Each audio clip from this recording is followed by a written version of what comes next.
कि 5 minute wait करते हैं और फिर हम अपना टॉपिक स्टार्ट करते हैं।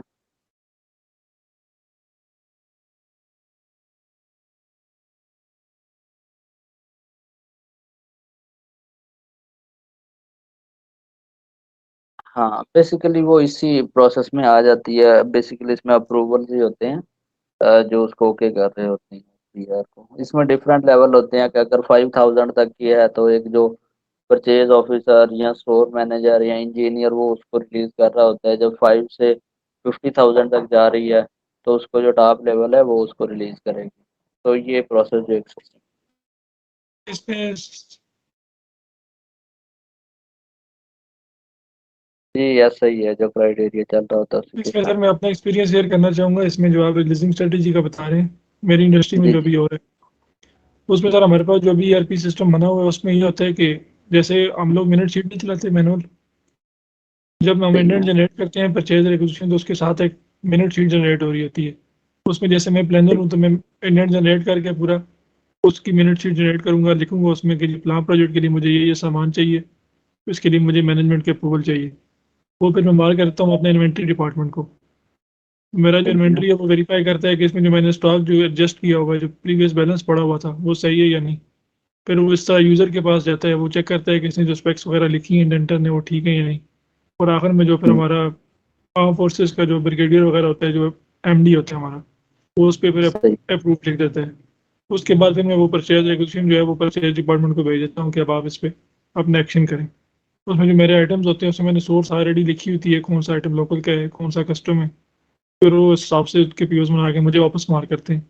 फिर मैं चेक करता हूँ, दोबारा वही पीओज का सारा साइकिल जो है अप्रूवल का क्या? वो चल जाता है। उसमें फिर फाइनेंस और क्यूसी इन्वॉल्व हो जाती है, वैसे नहीं होती हमारे साइकिल में परचेज रिक्वेजिशन वाले में। जी ऐसा ही है, यही प्रोसेस चल रहा होता है ऑर्गेनाइजेशन के अंदर ना, इसी तरह। तो उसमें फिर हमने ऐसे भी में कैसे ट्रिगर करना है उन चीज़ों को स्ट्रीमलाइन करना है, तो आज की बेसिकली क्लास में हम उस टॉपिक को कवर करेंगे। जो रिलीजिंग स्ट्रेटजी होती है, ये हमारे जितने भी हमारे एक्सटर्नल डॉक्यूमेंट और पीआर जैसे हमारा इंटरनल डॉक्यूमेंट है, इसको हम असाइन कर रहे होते हैं। अब इसमें ये है कि जब हम पीआर की कॉन्फ़िगरेशन देखेंगे तो उसके क्या स्टेप्स हैं उनको देख लेंगे, कैसे क्या क्या चीज़ें बेसिकली जो हमारे पास प्रोसीजर है रिलीजिंग स्ट्रेटजी का, उसमें 6 से 7 स्टेप हैं टोटल। इसमें कुछ डेटा हमारे जो ए बैप के टेबल्स होते हैं प्रोग्रामिंग से, उधर से वो फील्ड्स वगैरह हमें ज़रूरत पड़ रही होती है, उनको लेके हम इसको डेवलप कर रहे होते हैं। तो इस प्रोसीजर में जो सबसे पहले है, हम करेक्टरिस्टिक डिफाइन करते हैं। स्क्रीन शेयर हो रही है, बल्कि मैं अभी स्क्रीन शेयर कर देता हूँ आप लोगों को। स्क्रीन शेयर हो रही है सब लोगों को? Yes sir. हो रही है। अच्छा, कितने मेंबर हो गए हैं? 11। अच्छा चलें, प्रॉपर हम अपना टॉपिक को स्टार्ट करते हैं। जो बेसिकली अभी हमारा टॉपिक है रिलीजिंग स्ट्रेटजी से रिलेटेड रिलीजिंग प्रोसीजर है। इसमें अप्रूवल्स होती है, अथॉरिटी जो हायर अथॉरिटी, हम कोई भी पीआर या परचेज ऑर्डर बना रहे होते हैं या कॉन्ट्रैक्ट होता है तो उसको अप्रूव करने के लिए इसमें जो डिफरेंट लेवल हम इसमें डिफाइन कर रहे होते हैं खुद से, जैसे कि एक ऑफिसर है, मैनेजर है, असिस्टेंट मैनेजर है, डायरेक्टर है, तो वो वैल्यू के हिसाब से हम क्या करेंगे, उनको कैटेगराइज करेंगे कि अगर एक पीआर है हमारे पास 10,000 तक की है तो उसको रिलीज कर रहा होगा हमारा ऑफिसर, या इनिशियल जो जनरेट कर रहा होता है पीआर को। उससे अबव है तो हमारा एएम लेवल पे चली जाती है, उससे अबव है तो मैनेजर लेवल पे, और अगर उससे अमाउंट से अबव है एक स्लैब रखेंगे, और उससे फिर वो डायरेक्ट लेवल पे, वो जिस तरह एक पॉलिसी हमारी ऑर्गेनाइजेशन के अंदर चल रही होती है तो इसको उसी तरह हम डिफाइन कर रहे होते हैं। तो पहले इसके अंदर हम कॉन्फ़िगरेशन करेंगे अपने पीआर की, रिलीजिंग स्ट्रेटजी की, रिलीजिंग प्रोसीजर को कंप्लीट सेटअप करेंगे और उसको एंड यूजर में देखें कि वो वर्क कर रहा है या कोई इशू आ रहा है उसके अंदर।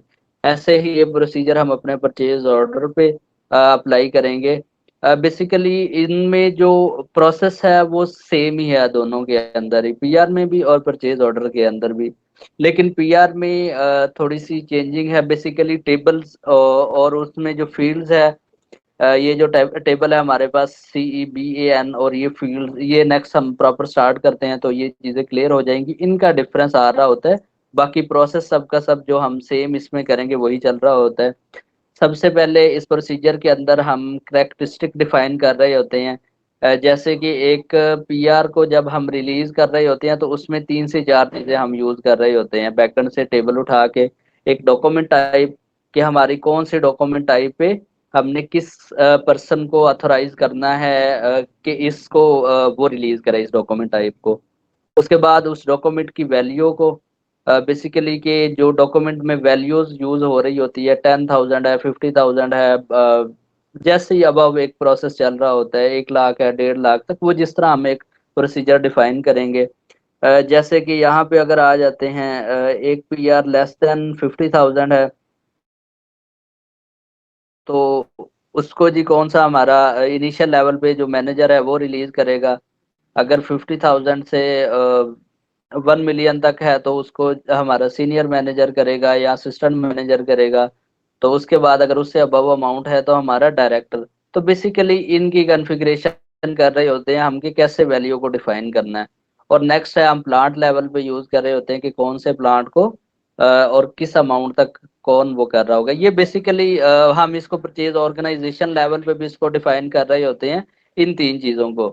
डॉक्यूमेंट टाइप, वैल्यू और उसमें प्लांट ले लें, परचेज ऑर्गेनाइजेशन ले लें, तो वो जो भी हम डिफाइन करना चाह रहे होते हैं। लेकिन जो पीआर होती है ये हमारी प्लांट लेवल पे होती है, तो इसके लिए हम क्या करेंगे, फील्ड यहाँ पे प्लांट ले रहे होंगे।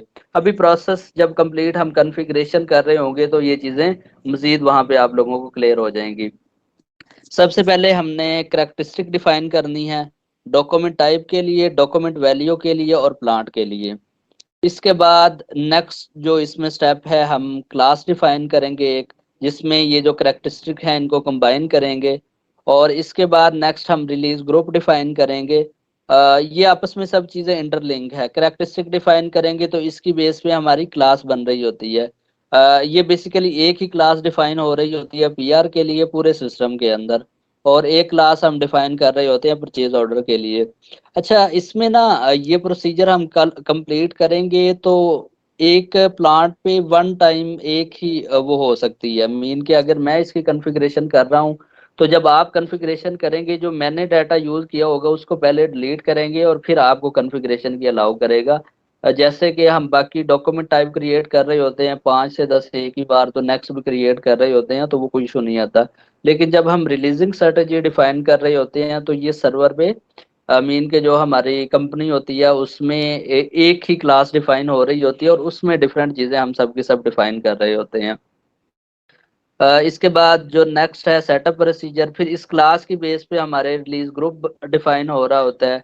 फिर रिलीज ग्रुप के अंदर हम कोड डिफाइन कर रहे होते हैं, जैसे कि मैंने कहा कि हम अथॉरिटीज देंगे 50,000 से लेस तो ऑफिसर वो कर रहा है, अगर उससे अबव है और 1 मिलियन से कम है तो उसको मैनेजर करेगा, और अगर 1 मिलियन से ज्यादा है तो उसको अप्रूव कौन करेगा, डायरेक्टर करेगा। तो ये चीजें हम कहाँ पे डिफाइन कर रहे होते हैं, अपने रिलीज कोड की कॉन्फ़िगरेशन के अंदर। बेसिकली डेजिग्नेशन वाइज हम इसको सेग्रीगेट कर रहे होते हैं अमाउंट की बेस पे भी। इसके बाद नेक्स्ट है हमारे पास रिलीज इंडिकेटर। इसके अंदर रिलीज के लिए और ब्लॉक के लिए मीन के अगर आर उसको हम सेट करेंगे तो वो क्या करेगा, उसको रिलीज करेगा। और एक्स है ब्लॉक के लिए। ये जब हम कॉन्फ़िगरेशन में जाएंगे तो ये चीज़ भी आपको मजीद वहीं पे क्लियर हो जाएगी। उसके बाद नेक्स्ट वर्क फ्लो है। वर्क फ्लो के अंदर हम चीज़ों को डिफाइन करने के बाद असाइन कर रहे होते हैं कि इसमें जो यूज़र है हमारा, उसको यूज़र की बेस पे करना है, डेजिग्नेशन की बेस पे करना है, किस बेस पे अथॉरिटीज देनी है। जैसे कि ऑफिसर है तो कैसे सिस्टम को पता लगेगा कि ये यूज़र ऑफिसर का है, ये यूज़र हमारे मैनेजर का है, ये यूज़र डायरेक्टर का है। मीन के इन चीज़ों को सेग्रीगेट करने के लिए जो वर्क फ्लो के अंदर कॉन्फ़िगरेशन होगी तो वो वहाँ पे जाके हम कर रहे होंगे। बेसिकली रिलीजिंग स्ट्रेटजीज के अंदर मेन यही कॉन्फ़िगरेशन है, जो 7 से 8 स्टेप हैं ये हमने करने हैं, और ये एक इम्पोर्टेंट टॉपिक होता है। अगर आप इंटरव्यूज में जाएंगे तो आपसे यही क्वेश्चन किए जाएंगे। अच्छा, और स्टार्ट में बताऊं कि जो रिलीजिंग स्ट्रेटजी हमारी पीआर लेवल पे होती है, पीआर के अंदर हमारी रिलीजिंग स्ट्रेटजी 2 टाइप की होती है। एक हमारे पास होती है रिलीजिंग स्ट्रेटेजी विद क्लासिफिकेशन, और सेकंड हमारे पास होती है releasing strategy without classification. Mostly interviews में यही क्वेश्चन पूछा जाता है कि किस टाइप की हमारी रिलीजिंग स्ट्रेटेजीज होती हैं और इनमें डिफरेंस क्या है। मीन के विद क्लासिफिकेशन और विदाउट क्लासिफिकेशन दोनों में क्या डिफरेंस है। बेसिकली जो रिलीजिंग स्ट्रेटेजी हमारी होती है विद क्लासिफिकेशन, उसके अंदर क्या करते हैं कि हम पीआर में हर लाइन आइटम लेवल पे क्या कर रहे होते हैं, उसको रिलीजिंग की चेक लगा रहे होते हैं। बेसिकली जब हमारी एक पीआर में 8 से 10 आइटम है, तो हर आइटम की बेस पे क्या होगा कि उस आइटम को क्या कर रहा होगा हमारा मैनेजर, असिस्टेंट मैनेजर या जो भी हमारा ऑफिसर है, वो उसको आइटम लेवल पे जाके रिलीज कर रहा होगा। जैसे अभी हम स्क्रीन में भी चले जाते हैं।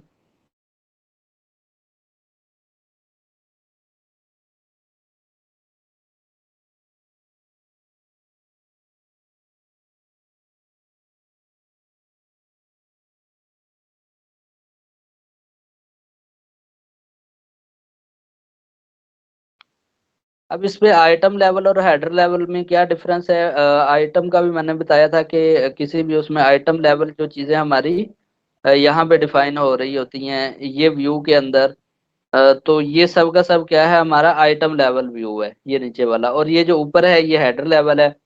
अगर हमारी रिलीजिंग स्ट्रेटजी होगी विद क्लासिफिकेशन, तो इट्स मीन के क्या है कि हमारी हर आइटम में अगर हमारे पास यहाँ से 10 से 15 लाइन आइटम है, तो क्या कर रहा होगा हमारा जो ऑफिसर है या असिस्टेंट मैनेजर, वो हर लाइन आइटम को रिलीज कर रहा होगा। जैसे कि फर्स्ट लाइन आइटम है उसको रिलीज करेंगे, सेकंड लाइन आइटम है उसको रिलीज करेंगे। जैसे कि अगर हम फॉर एग्जांपल ये एक पीआर ओपन करते हैं, तो अगर हमारी यहाँ पे इस लेवल पे रिलीजिंग स्ट्रेटेजी अप्रूव होती तो क्या आता है, यहाँ पे रिलीज का एक ऑप्शन आ रहा होता। तो जैसे ही हमारे ये आइटम है, हर आइटम को जाके स्पेसिफिकली हमें उसको रिलीज करना पड़ता है। और ये होती है हमारी विद क्लासिफिकेशन रिलीजिंग स्ट्रेटेजी, और इसमें लाइन आइटम वाइज होती है। और सेकंड हमारी होती है विदाउट क्लासिफिकेशन। विदाउट क्लासिफिकेशन में क्या है कि हमारे पास हेडर लेवल पे रिलीजिंग स्ट्रेटेजी रिलीज हो रहा होता है। कंप्लीट डॉक्यूमेंट क्या होता है, एक सिंगल क्लिक पे हम रिलीज कर रहे होते हैं। जितने भी लाइन आइटम है उसमें 50s हैं, 40s हैं, तो वो सब के सब क्या होंगे, एक सिंगल क्लिक पे हेडर पे हमने उसको रिलीज कर दिया, तो इट्स मीन कि वो हमारी पीआर रिलीज हो गई। लेकिन जब हम क्लासिफिकेशन में आएंगे, लाइन आइटम वाइज देख रहे होंगे, तो वहां पे हर लाइन आइटम को जाके क्या कर रहे होते हैं, रिलीज कर रहे होते हैं। अच्छा, ऑर्गेनाइजेशन में ना प्रोसेस जितना भी है रिलीजिंग स्ट्रेटेजी का, वो हेडर लेवल पे ही चल रहा होता है। और हेडर लेवल पे ही हम क्या कर रहे होते हैं, उसको रिलीज कर रहे होते हैं। ये आइटम लेवल और हेडर लेवल पे रिलीजिंग स्ट्रेटजी का जो कंसेप्ट है, ये सिर्फ पीआर बेस पे ही होता है। पीआर में क्लासिफिकेशन और विदाउट क्लासिफिकेशन दोनों लेवल पे रिलीजिंग स्ट्रेटजी होती है। लेकिन इसके अलावा जितने भी हमारे डॉक्यूमेंट है, परचेज ऑर्डर है, कॉन्ट्रैक्ट है, उन सब के अंदर क्या होता है कि हेडर लेवल पे ही हमारी रिलीजिंग स्ट्रेटजी होती है, उसमें आइटम लेवल पे नहीं होती। तो उसमें क्या है कि हेडर पे हम डॉक्यूमेंट को सिलेक्ट कर रहे होते हैं, और उसकी बेस पे क्या करते हैं, हमारा परचेज ऑर्डर रिलीज हो रहा होता है हायर अथॉरिटी से। तो अभी हम ये है कि जाते हैं इसकी कॉन्फ़िगरेशन पे, और इसकी पहले कॉन्फ़िगरेशन करते हैं, और फिर हम देखते हैं कि अपने प्रोसेसेस को कैसे वो वर्क कर रहा है। अच्छा, इसमें सबसे पहले जाएंगे हम एसपीआरओ में। इसके बाद रेफरेंस आईएमजी।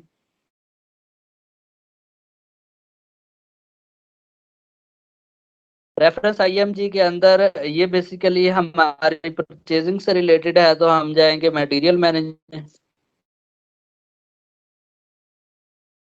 मटेरियल मैनेजमेंट के बाद हम परचेजिंग में जाएंगे।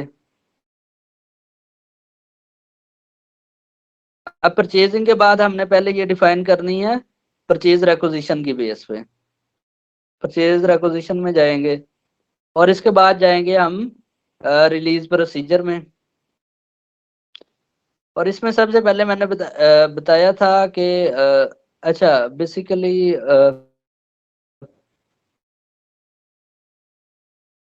अच्छा सॉरी, उसमें ना एक मिस्टेक हुई है कि मैंने आपको जो बताया है ना without classification. Basically without classification में हमारी जो रिलीजिंग स्ट्रेटजी होती है, वो लाइन आइटम लेवल पे होती है, और विद क्लासिफिकेशन में हमारी रिलीजिंग स्ट्रेटजी होती है हेडर लेवल पे। ये अगर नोट किया तो ये थोड़ा करेक्ट कर लें।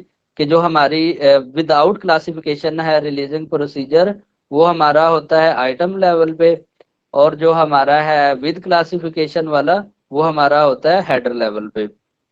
अच्छा, इसमें जो मजीद अगर आपने इसको रीड करना है तो यहाँ से क्या करेंगे, उस डॉक्यूमेंट को रीड कर सकते हैं। इसको मजीद ये चीजें आपको क्लियर होंगी जब यहाँ से इस डॉक्यूमेंट को आप रीड कर रहे होंगे। अच्छा, हम चाहते हैं बेसिकली ना, हमने डिफाइन करनी है हेडर लेवल पे जो हमारी रिलीजिंग स्ट्रेटजी होगी, तो उसी की हम कॉन्फ़िगरेशन करेंगे। सबसे पहले जो मैंने बताया कि हमने डिफाइन करने हैं अपने करेक्टरिस्टिक डिफाइन करने हैं। इस शीट पे आ जाते हैं हम, एक्सेल की शीट पे। तो सबसे पहला हमारा प्रोसीजर है जो हम उसमें आए मटेरियल मैनेजमेंट में, मटेरियल मैनेजमेंट के बाद हम आए परचेजिंग में, परचेजिंग के बाद हम आए रिलीजिंग प्रोसीजर में, रिलीजिंग प्रोसीजर में फिर हम आए प्रोसीजर विद क्लासिफिकेशन में, और उसके बाद हम आए एडिट करेक्टरिस्टिक में। अब एडिट करेक्टरिस्टिक में सबसे पहले हमारी जो करेक्टरिस्टिक है वो डिफाइन करेंगे हम डॉक्यूमेंट टाइप, डॉक्यूमेंट वैल्यू और प्लांट। इसमें ना टेबल के अंदर ये हमारा एक टेबल है CEBAN, और इसके अंदर ये फील्ड्स हैं। जैसे मैंने बताया था कि SAP में जितना भी डाटा है बैकएंड पे फील्ड्स में, और SAP में एक उसको नाम नेम दिया जाता है। जैसे कि अगर हम डॉक्यूमेंट टाइप का नेम देखें SAP के अंदर, तो उसके लिए जो फील्ड नेम दिया हुआ है BSART। ऐसे ही अगर हमने डॉक्यूमेंट वैल्यू को देखना है तो उसके लिए GSWRT और GFWRT दिया हुआ है। ऐसे ही अगर हमने प्लांट देखना है तो प्लांट के लिए हमारे पास यूज हो रहा है WERKS। अब इस टेबल को अगर देखना है आपने SAP के अंदर, तो हम पहले टेबल में जाएंगे ताकि ये फील्ड्स आपको मजीद क्लियर हो जाएं।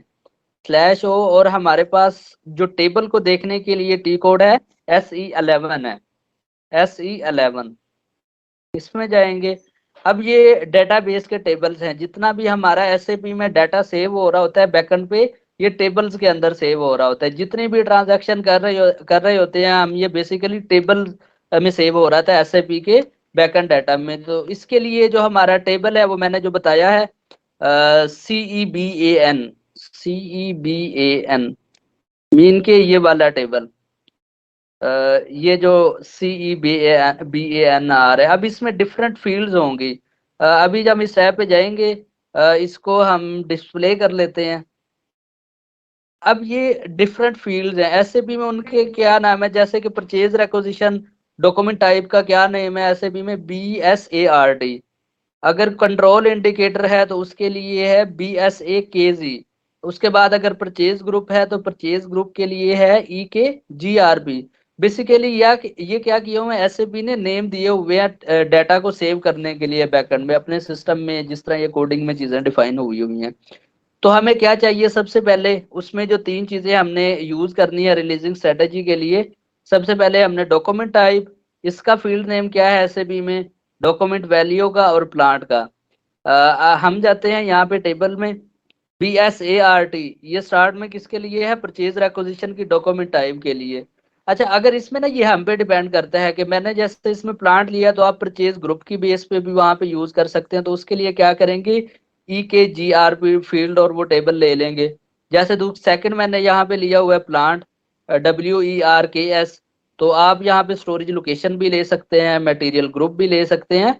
तो ये जो आप पे डिपेंड करे, लेकिन मोस्टली जो ऑर्गेनाइजेशंस के अंदर वर्किंग चल रही होती है, जितनी भी PRs हैं उनके अंदर हम PR की वैल्यू ले रहे होते हैं, प्लांट ले रहे होते हैं, और सेकंड जो है हमारे पास उसकी डॉक्यूमेंट टाइप ले रहे होते हैं। इन 3 लेवल पे क्या कर रहे होते हैं, हम रिलीजिंग स्ट्रेटेजी को यूज कर रहे होते हैं कि मीन के हम हर डॉक्यूमेंट टाइप के लिए अलग से रिलीजिंग स्ट्रेटेजी भी डिफाइन कर सकते हैं।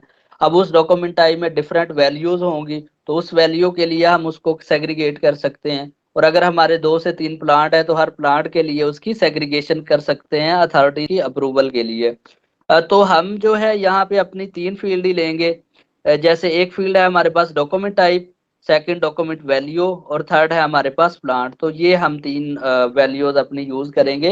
एक ये 3 करेक्टरिस्टिक यूज करेंगे हम रिलीजिंग स्ट्रेटेजी जो है प्रोसीजर को यूज करने के लिए विद क्लासिफिकेशन में।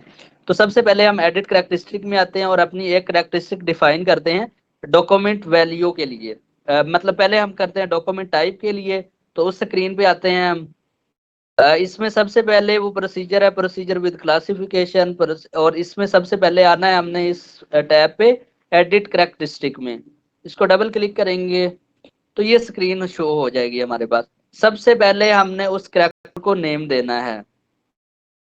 जैसे कि एक प्रीवियस वर्किंग थी तो N101 डॉक्यूमेंट टाइप लिखा था, हम यहाँ पे क्या करते हैं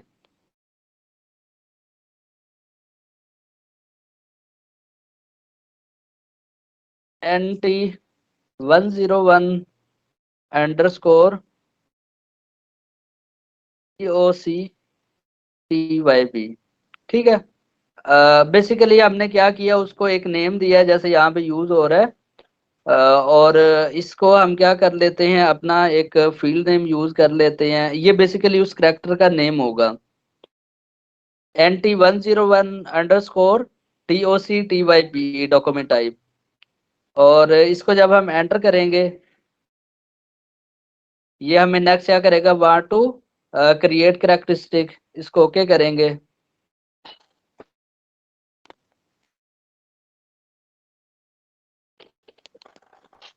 इसको जब ओके करेंगे तो ये हमें नेक्स्ट क्या ले आया, इस स्टेप पे ले आया है।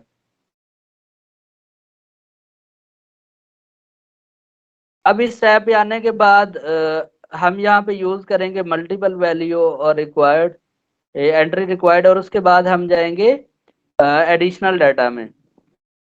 अब एडिशनल डाटा में हमने वो टेबल लिखना है और उस फील्ड का नेम लिखना है। जैसे कि ये मैंने यहाँ पे टेबल मेंशन किए हुए हैं। सबसे पहले हम ये टेबल लिखेंगे CBAN और BSART, ये क्या करेंगे, हम फील्ड का नेम लिखेंगे, ताकि ये चीजें नेक्स्ट जब हम रिलीजिंग क्लास डिफाइन कर रहे हो तो वहां पे ये चीजें यूज हो सकें। तो इसके लिए सिबान और BSART ये टेबल हम क्या करेंगे, इसके अंदर फिल करेंगे। यहाँ पे आ गया हमारे पास CEBAN और यहाँ पे आ गया BSART।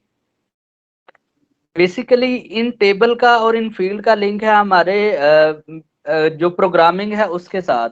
जब इसको हम एंटर करेंगे तो ये क्या कह रहा है, format data use from ABAP dictionary. जो ABAP में हमारे टेबल्स हैं वहां से क्या करेगा, ये अपने डाटा को एब्स्ट्रैक्ट करेगा। इसके बाद क्या किया इसने, परचेज रिक्विजिशन डॉक्यूमेंट, ये वहां से डाटा किया। और इसके बाद इसमें करैक्टर कितने हैं 4, ये चीजें कहाँ से इसने कॉपी की हैं, अपने ABAP के जो टेबल्स हैं हमारे प्रोग्रामिंग के टेबल्स, वहां से इन फील्ड्स को कॉपी किया।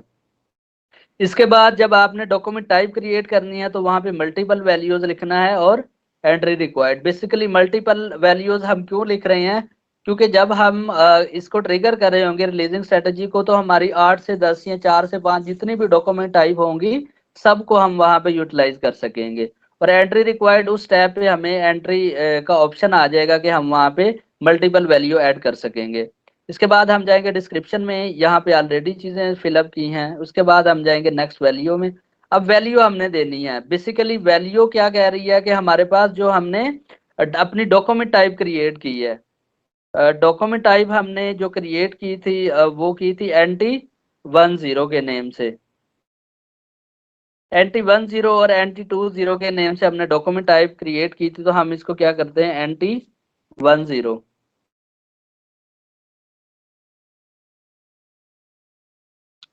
PR for local material.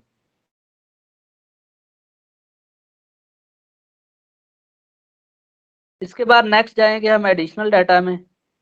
Additional data में ऑलरेडी जो डाटा है BSART और ये टेबल फिल किया हुआ है। और इसके बाद जाएंगे रिस्ट्रिक्शंस में। अच्छा, यहाँ पे हमने यूज करना है अपनी क्लास टाइप। हमारी क्लास टाइप कौन सी है रिलीजिंग स्ट्रेटेजी के लिए, तो वो आ रहा होगा 032 मतलब 32। हम जाते हैं, ये रिलीज स्ट्रेटेजी हमने यूज करना है 032। ये चीजें स्टैंडर्ड की होती है, हम इन्हीं चीजों को यूज कर रहे होंगे इसको डिफाइन करने के लिए। तो इसको ओके करेंगे, एंटर प्रेस करेंगे। इसके बाद हम इस डॉक्यूमेंट को क्या करेंगे, सेव कर लेंगे। तो ये हमारी क्या है, एक डॉक्यूमेंट करैक्टरिस्टिक डिफाइन हो गया डॉक्यूमेंट टाइप के लिए। इसको आपने क्या करना है, कॉपी करना है और अपनी एक्सेल की फील्ड में इसको मेंशन कर देना है। जैसे कि यहाँ पे मेरी जो डॉक्यूमेंट टाइप क्रिएट हुई है वो हुई है मेरे पास NT101 अंडरस्कोर DOC। अब सेकंड मैंने डिफाइन करनी है अपनी डॉक्यूमेंट वैल्यू के लिए। तो इसके लिए मैं उसी स्क्रीन पे आऊंगा।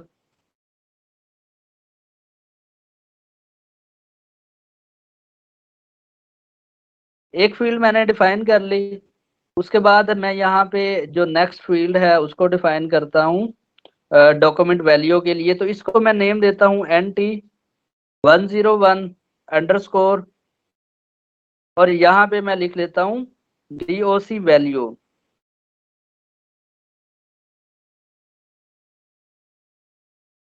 ये सेकंड मैं कैरेक्टरिस्टिक किस लिए डिफाइन कर रहा हूँ, अपने डॉक्यूमेंट वैल्यू के लिए। इसको एंटर प्रेस करूंगा। डॉक्यूमेंट वैल्यू में मेरे पास यूज होगी सिंगल वैल्यू। यहाँ पे आपने मल्टीपल नहीं यूज करना, क्योंकि मेरे पास जो एक वैल्यू होगी उसी को मैं रिलीज करने के लिए यूज कर रहा हूँ। इसके बाद नेक्स्ट जाऊंगा एडिशनल डाटा में। अब एडिशनल डाटा में सेम वो टेबल्स और उसका फील्ड नेम यूज करना है। जाते हैं इधर स्क्रीन पे, और यहाँ पे हमारा जो टेबल है वो है CEBANE। अब अगर हमने आइटम लेवल पे करनी है तो उसके लिए हमारे पास जो कोड यूज होगा उस फील्ड का नेम है GSWRT। और अगर हमने हेडर लेवल पे करना है तो उसके लिए हम यूज करेंगे GFWRT। तो बेसिकली हम जो रिलीजिंग स्ट्रेटजी है ये हेडर लेवल पे लेके जा रहे हैं, तो इसके लिए जो फील्ड है वो यूज कर रहे होंगे GFWRT। क्योंकि जब भी हमारे पास कोई भी PR रिलीज के लिए आए तो वो हेडर लेवल पे आ रही हो, हर लाइन आइटम को हमें जरूरत ही नहीं है उसको रिलीज करने के लिए। तो इसमें इस फील्ड को हम कॉपी करते हैं अपने ABAP की, यहाँ पे जो करेक्टरिस्टिक है वहां पे सीबान हमारा वही यूज होगा टेबल, और उसके बाद फील्ड नेम GFWRT। इसको एंटर करेंगे तो ये क्या है, ABAP के डाटा से वैल्यूज को पिक करेगा। ये कह रहा है कि करेंसी एंटर करें। इसमें बाकी चीजें तो इसने पिक कर ली हैं, लेकिन यहाँ पे वो पूछ रहा है कि जो रिलीज करना है हमारे पास करेंसी कौन सी होनी चाहिए। तो करेंसी हम करेंगे, हमारे पास PKR में है तो हम इसको PKR ही करेंगे। बेसिकली ये करेंसी हमने कहाँ पे डिफाइन की थी, अपने कंपनी कोड के डाटा में। उसके बाद सिंगल वैल्यू, और नेक्स्ट हम इसमें अलाउ करेंगे इंटरवल्स। हम इसमें डिफाइन कर सकते हैं कि 5000 से 10,000 तक, 10 से 15,000 तक, तो वो इंटरवल को भी अलाउ हमें कर दे। इसलिए तो हम क्या करेंगे, यहाँ पे इस चेक बॉक्स को ऑन करेंगे। इसके बाद नेक्स्ट हम जाएंगे वैल्यूज के अंदर। वैल्यूज के अंदर अभी हम एक सिंपल ही यहाँ पे लिख देते हैं ग्रेटर देन 0, ये अभी यहाँ पे लिख देते हैं। उसके बाद नेक्स्ट जब हम करेक्टरिस्टिक में रिलीजिंग स्ट्रेटजी को आगे नेक्स्ट वर्किंग कर रहे होंगे तो वहां पे हम अपने स्लैब डिफाइन कर लेंगे। उसके बाद एंटर, और इसके बाद हम जाएंगे रिस्ट्रिक्शंस में, और यहाँ पे सेम वही 32 क्लास रिलीजिंग स्ट्रेटजी के लिए इसको एंटर करेंगे। और इसके बाद क्या करते हैं, इसको सेव कर लेते हैं। सेकंड करेक्टरिस्टिक हमारा डिफाइन हो गया। इसको भी क्या करते हैं, हम अपने डॉक्यूमेंट को अपने जो डाटा है उसमें सेव कर लेते हैं एक्सेल की शीट में। बेसिकली नेक्स्ट स्टेप पे क्या होगी, हमें इनकी जरूरत होगी। इसके बाद नेक्स्ट हमने अब डिफाइन करने हैं प्लांट के लिए। तो प्लांट के लिए जो हमारे पास फील्ड नेम है वो है WERKS। इसके लिए सेम वही जाएंगे हम, यहाँ पे डॉक्यूमेंट वैल्यू, डॉक्यूमेंट टाइप, और उसके बाद कर देते हैं यहाँ पे प्लांट। इसको एंटर करेंगे। एंटर के बाद सेम हम जाएंगे पहले एडिशनल डाटा में। हमारा जो टेबल है वो सीबान ही है, और उसके बाद यहाँ पे फील्ड नेम हम यूज करेंगे। इसको एंटर प्रेस करेंगे तो ये क्या करेगा, ABAP की डिक्शनरी से डाटा को फिल करेगा। उसके बाद हम जाते हैं बेसिक डाटा में। इसमें भी हम यूज कर सकते हैं मल्टीपल वैल्यू और एंट्री रिक्वायर्ड। ठीक है, बेसिकली हमारे पास 2 से 3 प्लांट है तो वो भी हम इसमें एंटर कर सकते हैं। उसके बाद नेक्स्ट हमने जाना है वैल्यू में, multiple value reference to characteristic. अच्छा,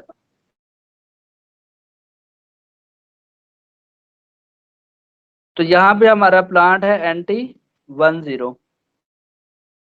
इसको एंटर करते हैं। उसके बाद नेक्स्ट हम यहाँ पे अपना जो रिलीजिंग स्ट्रेटजी है उसको एंटर करते हैं, और उसके बाद इस डाटा को क्या करते हैं, हम सेव कर लेते हैं। तो ये तीन हम, हमारा जो पहला स्टेप है करेक्टरिस्टिक डिफाइन करने का, तो ये हमने क्या की, 3 करेक्टरिस्टिक को डिफाइन किया। और इसके बाद जो हम नेक्स्ट जाते हैं हमारे नेक्स्ट वर्किंग पे। बेसिकली जब भी PR हमारी रिलीज होगी उसमें 3 चीजें मेन वर्क कर रही होंगी। एक हमारी डॉक्यूमेंट टाइप है, उसके बाद उसकी वैल्यू क्या होगी, और वो किस प्लांट के अंदर होगी। उसके बाद जो नेक्स्ट स्टेप है इसमें हम एडिट क्लास डिफाइन कर रहे होंगे तो जाते हैं हम अपनी नेक्स्ट स्क्रीन पे बैक जाएंगे यहाँ से, और इससे नीचे आ रहा है हमारे पास एडिट क्लासेस। एडिट क्लासेस यहाँ पे हम क्लास अपनी मेंशन करेंगे, हम कर लेते हैं NT101, और यहाँ पे हम डॉक्यूमेंट टाइप यूज करेंगे 32, क्योंकि रिलीजिंग के लिए जो क्लास टाइप है वो हमारी 32 यूज होगी। अच्छा, ये कह रहा है कि NT01,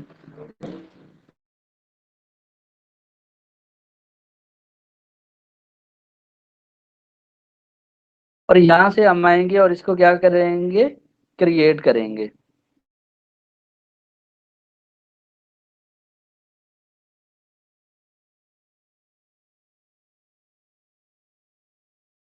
मिनट इसको देख लेते हैं। ये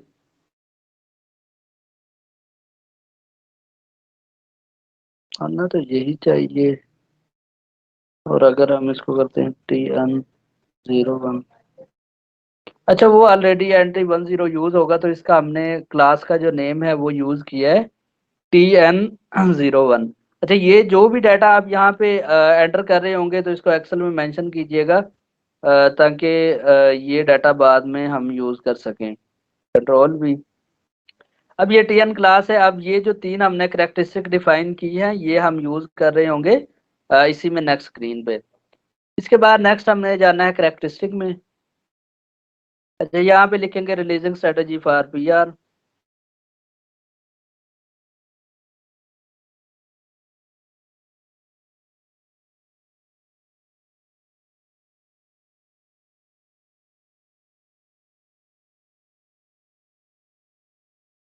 इसके बाद नेक्स्ट हम जाएंगे यहाँ पे करेक्टरिस्टिक में। अब वो जो तीन करेक्टरिस्टिक हमने डिफाइन की थी वो हम यहाँ पे एंटर करेंगे।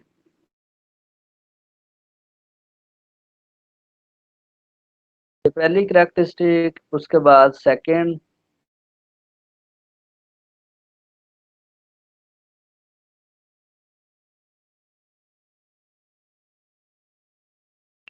और उसके बाद थर्ड करेक्टरिस्टिक।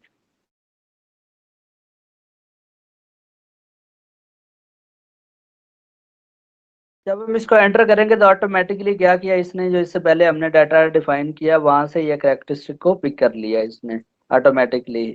तो इस स्टेप के अंदर क्या है कि सिंपल हमने जो अपनी ये क्लास डिफाइन की है NT101, और उसमें जो डॉक्यूमेंट टाइप हमने अभी करेक्टरिस्टिक डिफाइन की थी उनको यहाँ पे सेव किया, और इस डॉक्यूमेंट को क्या करेंगे हम यहाँ पे सेव कर लेंगे। अब बेसिकली ये हमारी क्लास भी डिफाइन हो गई।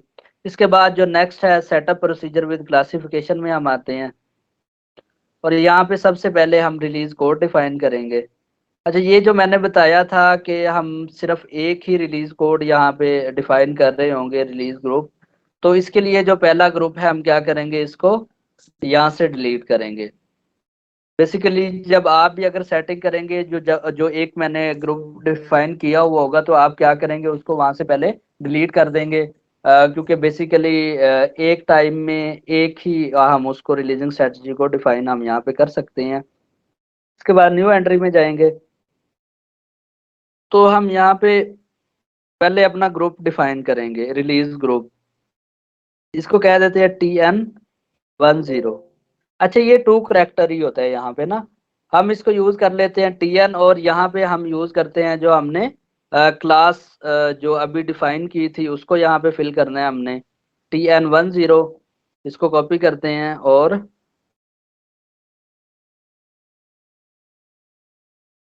और ये क्या है कि overall release for purchase requisition, क्योंकि हमने ओवरऑल उसके लिए यूज किया, तो इस चेक बॉक्स को ऑन करेंगे, इसको एंटर प्रेस करेंगे, और उसके बाद इसको क्या कर देंगे, हम सेव कर देंगे। तो ये बेसिकली क्या है, हमारा एक रिलीज ग्रुप डिफाइन हो गया है TN के नेम से, और ये ग्रुप आगे नेक्स्ट जो हमारी उसमें यूज कर रहे होंगे यही ग्रुप चल रहा होगा। इसको हम कर लेते हैं TN, और इसके बाद नेक्स्ट हमने जाना है release code. Basically designation wise हमने क्या करने हैं, उनके कोड्स डिफाइन करने हैं। बैक जाएंगे। अब ये सब चीजें जो भी हमने डिफाइन की हैं ये एक दूसरे के साथ इंटरलिंक है, नेक्स्ट स्टेप पे वो चीज यूटिलाइज हो रही है, मतलब कि यूज हो रही है। इसके बाद नेक्स्ट हम जाएंगे एंट्री में। और यहाँ पे जो अभी हमने ग्रुप डिफाइन किया है TN, अब रिलीज कोड हम इसको दे देते हैं T1, और इसको हम वैसे एक जर्नल हम लेके चलते हैं ऑफिसर। उसके बाद जी TN हमारा वही ग्रुप सेम ही रहेगा। उसके बाद जो हमारा कोड है वो T2 हम यूज कर लेते हैं, और वो हम कर लेते हैं मैनेजर के लिए। और उसके बाद रिलीज ग्रुप वो सेम ही रहेगा, और इसके बाद जो हमारा कोड है वो T3 कर लेते हैं, उसको कर लेते हैं डायरेक्टर के लिए। ये तीन क्या किया हमने, उसमें डेजिग्नेशन दे दिए हैं T1, T2, T3, तीन कोड डिफाइन किया ऑफिसर, मैनेजर और डायरेक्टर के लिए। बेसिकली क्या है कि हम आगे नेक्स्ट लेवल पे अमाउंट डिफाइन करेंगे कि इस अमाउंट तक ऑफिसर उसको रिलीज करेगा। जब उस अमाउंट से अबव होगी तो ऑफिसर के साथ मैनेजर भी उसको रिलीज करेगा, और अगर एक मैनेजर के लेवल से अबव अमाउंट की PR होगी तो उसको डायरेक्टर भी रिलीज कर रहा होगा। तो इसको सेव करते हैं हम, कंट्रोल वाई, और इन डॉक्यूमेंट्स को क्या कर लेते हैं हम अपने पास एक्सेल की शीट में कॉपी कर लेते हैं। तो ये हमारे तीन जो रिलीज कोड हैं वो डिफाइन हो गए। इसके बाद हम नेक्स्ट स्टेप पे चलते हैं। ये बेसिकली यूज होंगे जब हम वैल्यू के साथ उनकी कॉन्फ़िगरेशन कर रहे होंगे हम उसमें। अच्छा, नेक्स्ट है रिलीज इंडिकेटर। अब रिलीज इंडिकेटर ऑलरेडी इसमें डिफाइन है, 0 भी रिलीज के लिए है, 9 ब्लॉक के लिए यूज हो रहा है, उसके बाद N भी ब्लॉक के लिए, और PR की रिलीज के लिए R यूज हो रहा है। तो बेसिकली हम ये यूज करेंगे R PR को रिलीज करने के लिए, और N यूज कर रहे होंगे ब्लॉक के लिए। तो ये ऑलरेडी डिफाइन है, यहाँ से न्यू हमें डिफाइन करने की जरूरत ही नहीं है। उसके बाद हम जाएंगे रिलीज स्ट्रेटेजीज के अंदर, न्यू एंट्री। यहाँ सबसे पहले जो रिलीज ग्रुप है हमारा क्या था, TN था, वो आ गया। जो हमारे पास रिलीज स्ट्रेटजी है पहले वाली को हम कर लेते हैं T1।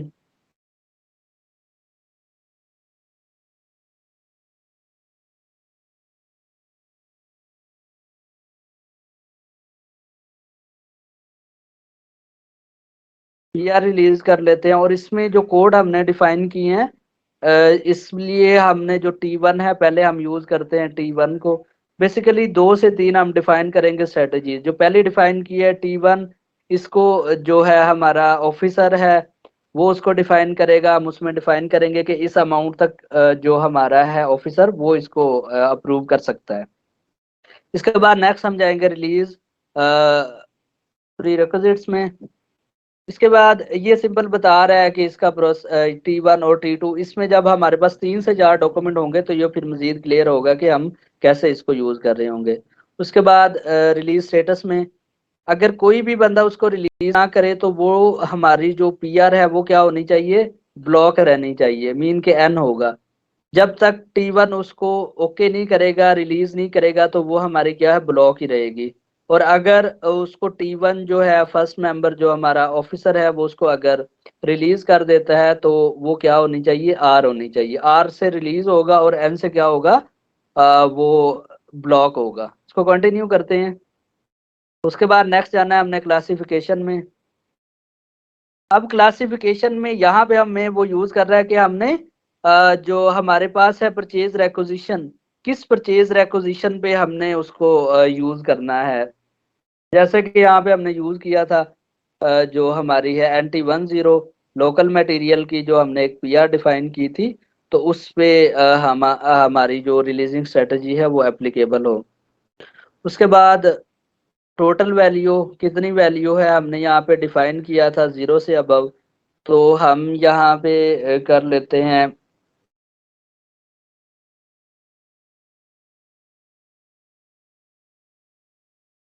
लेस देन 50,000 तक। जितनी भी हमारी लेस देन 50,000 तक होगी वो हमारा क्या है, ऑफिसर उसको रिलीज कर रहा होगा, 0 से लेके लेस देन 50,000 तक। और प्लांट हमारा कौन सा है, NT10। के यहाँ पे जाएंगे और हम यहाँ पे प्लांट अपना NT10 ही यूज करेंगे। बेसिकली क्या है कि जो हमारी डॉक्यूमेंट टाइप है उसको भी यूज कर लिया, और उसके बाद हमारे पास जो वैल्यू है वो भी ये आ गई, और नेक्स्ट हमारा ये प्लांट है। इसको हम ओके करेंगे, एंटर, और बैक जाके ये डाटा क्या होगा, सेव होगा यहाँ से बैक। और इसके बाद हम क्या कर रहे होंगे, इस डाटा को सेव कर रहे होंगे। इसके बाद नेक्स्ट जाना है हमने रिलीज सिमुलेशन में, एंटर। अच्छा, ये कह रहा है कि पहले जाएं रिलीजिंग प्री रिक्विजिट्स में, उसके बाद हम जाएंगे प्री, ये भी ओके है। इसके बाद हम क्लासिफिकेशन में जाएंगे, ओके है। और इसके बाद हम जाएंगे सिमुलेशन में।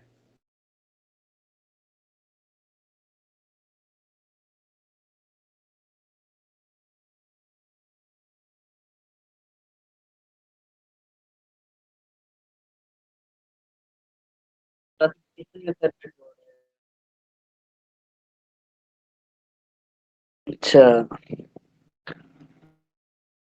हमारी एक मिनट, हम अपने डॉक्यूमेंट टाइप पे जाते हैं। बेसिकली ये जो हमारे पास डॉक्यूमेंट टाइप में देखते हैं कि एक टैब था, मैंने बताया था कि जब भी हम ये डॉक्यूमेंट टाइप यूज करेंगे और इसमें देखेंगे कि ये हमारे हेडर लेवल पे पीआर को रिलीज करना है, ओवर आर रिलीज के चेक बॉक्स को ऑन करना है, तो वो देखते हैं वो ऑन किया है या नहीं। आई थिंक उसी की वजह से ये एरर दे रहा है। इसके लिए हम जाएंगे अपने डॉक्यूमेंट टाइप में, मतलब मटेरियल मैनेजमेंट में। मटेरियल मैनेजमेंट के बाद हम जाएंगे परचेजिंग में। नहीं, परचेजिंग में नहीं है, ये हमारी है डॉक्यूमेंट टाइप, हम डिफाइन कर रहे होते हैं NT10। हाँ जी, परचेजिंग में, और हम चले जाते हैं अपने परचेज रिक्विजिशन में। उसके बाद डॉक्यूमेंट टाइप में, और यहाँ पे था हमारा NT10। NT10, और ये चेक बॉक्स मैंने बताया था कि ओवर आर रिलीज के लिए जब हमारी हेडर लेवल पे रिलीजिंग करनी है तो इस चेक बॉक्स को क्या करना है, हमने ओके करना है। इसको सेव करेंगे। ये सेव होने के बाद हम जाते हैं अपनी उसी स्क्रीन में, इसको एंटर प्रेस करते हैं। तो ये हमें बैक जाके दोबारा हम आते हैं इसमें, TN1 ओके है। उसके बाद हम जा रहे हैं, ये भी ओके है। इसके बाद हम जाते हैं क्लासिफिकेशन में। क्लासिफिकेशन में हमारे पास value was set by user, इसको ओके करते हैं।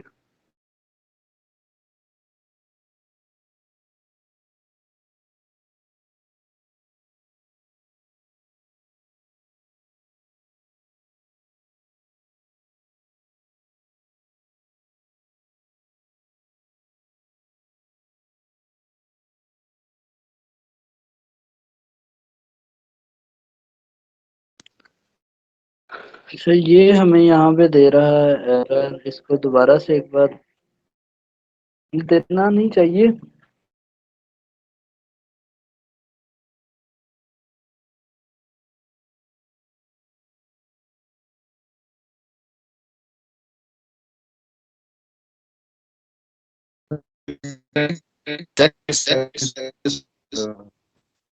सॉरी, आवाज नहीं आ रही।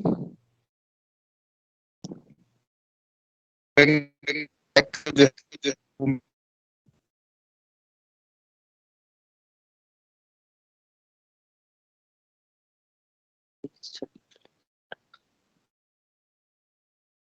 यहाँ पे यूज कर लेते हैं 9 ब्लॉक के लिए, और 0 हम यूज कर लेते हैं रिलीज के लिए।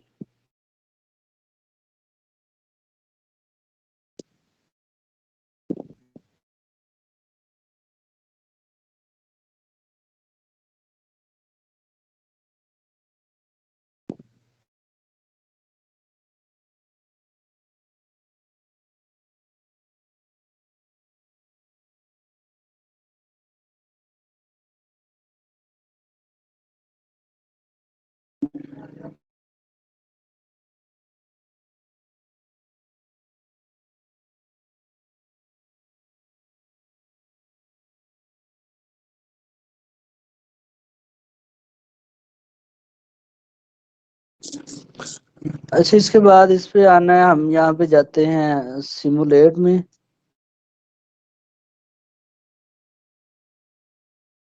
अच्छा, ये डाटा उस तरह से शो नहीं कर रहा, इसको ओके करते हैं हम और इसको सेव करके देखते हैं कि ये हमारी ट्रिगर हुई है या नहीं।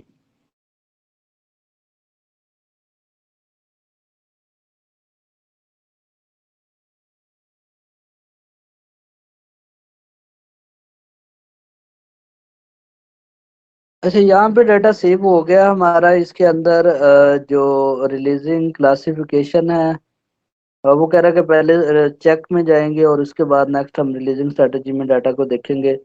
जो लोकल मटेरियल की पीआर है वो NT10 है और 0 से लेके जो 50,000 तक है इसको हमारा ऑफिसर रिलीज करेगा। और जो ये है प्लांट NT10 के अंदर है हमारी।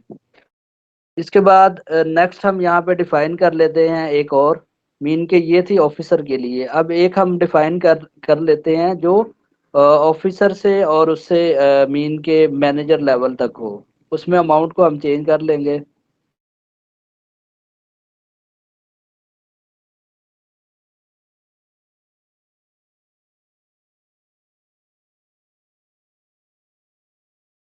तो यहाँ पे न्यू एंट्री में जाते हैं।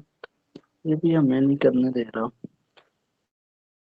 बेसिकली इशू ये होता है कि मोस्टली इसमें ना वो चीज़ें पहले से कॉन्फ़िगर करके वहां से वो डिलीट की हुई होती हैं, तो उस वजह से कुछ वो एरर आ रहे होते हैं।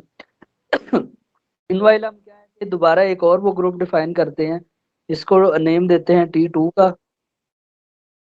और इसको भी PR release 2 कर देते हैं।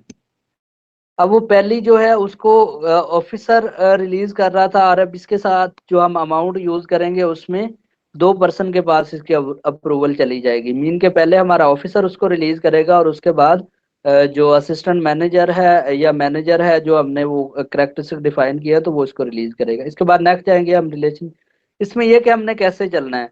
सबसे पहले हमारा जो है जो हमारा ऑफिसर है उससे पहले जो मैनेजर है पहले वो रिलीज करेगा। तो ये इस तरह सेटअप चल रहा होगा, पहले ऑफिसर और फिर पहले जो हमारा मैनेजर और फिर ऑफिसर रिलीज कर रहा होगा।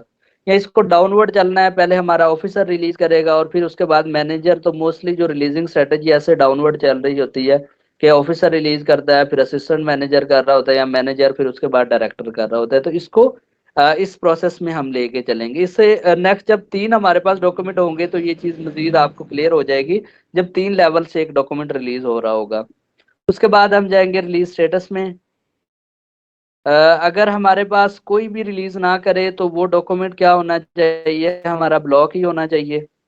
मीन के अगर ऑफिसर ने भी उसको चेक बॉक्स को ऑन नहीं किया और मैनेजर ने भी, अगर सिंपल हमारा ऑफिसर उसको रिलीज कर देता है तो वो डॉक्यूमेंट रिलीज नहीं होना चाहिए, वो अभी ब्लॉक पे रहना चाहिए। क्योंकि बेसिकली 50,000 से अबव अमाउंट होगी तो उसको जो है हमारे पास 2 अथॉरिटीज हैं, जब तक वो रिलीज नहीं करेंगे तो उस पर हम वर्किंग परफॉर्म नहीं कर सकेंगे। उसके बाद नेक्स्ट है हमारे पास, जब दोनों ही पर्सन T1 और T2 दोनों ही उसको अप्रूव कर दें तो फिर हमारा डॉक्यूमेंट क्या होना चाहिए, रिलीज होना चाहिए। तो रिलीज के लिए ये 0T कोड हम यूज कर लेते हैं, इसको कंटिन्यू करेंगे। अब नेक्स्ट हमने जाना है क्लासिफिकेशन में। अब क्लासिफिकेशन में हम जाते हैं, वही हम डॉक्यूमेंट टाइप यूज करेंगे NT10 लोकल मटेरियल के लिए। उसके बाद यहाँ पे हम यूज करेंगे वैल्यू। जो पहले वैल्यू थी हमने यूज की थी फॉर एग्जांपल, एक मिनट इसको देख लेते हैं।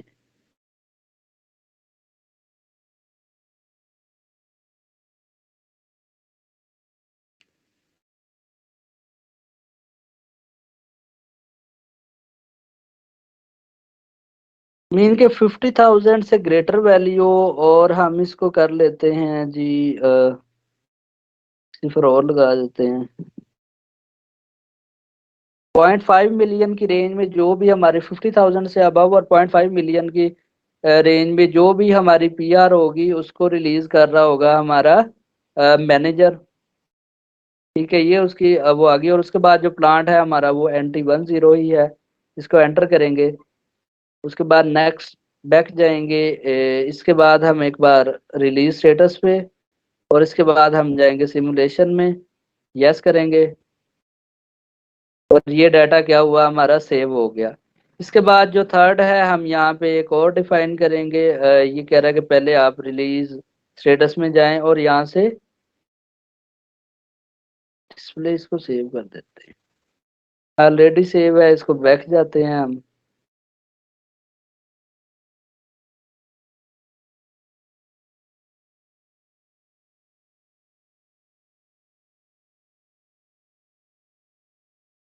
अच्छा, ये दो टाइप हमने डिफाइन किए, एक न्यू एंट्री करते हैं, थर्ड भी हम इसमें डिफाइन करते हैं।